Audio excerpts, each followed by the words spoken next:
Праймерис біз үшін жаңа тәжірибе. Бұл енді халықаралық тәжірибеден алынған.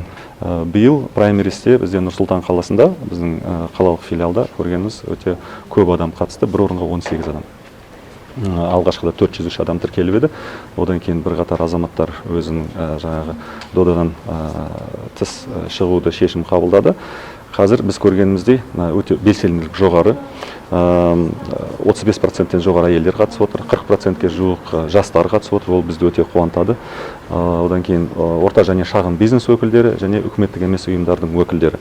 Енді көптеген жаңа адамдарды біз көріп отырмыз, өзінің жаңа көзқарасымен өзінің ойын айтып жатыр. Біріншіден праймерис бізге партия ішіндегі іріктеуден өткізуге, жаңа бәсекелестіктен өтетін жақсы мүмкіндік. Сондықтан кандидаттар өзара сайысқа түсіп жатыр. Барлық кандидаттарға сәттілік тілегім келеді. Баршаңызға рахмет. Бүгінгі сайлауға өте керемет көңіл күймен келдім.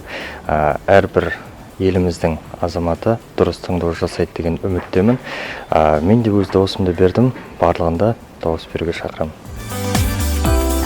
Голосование прошло успешно, проголосовали, сделали правильный выбор.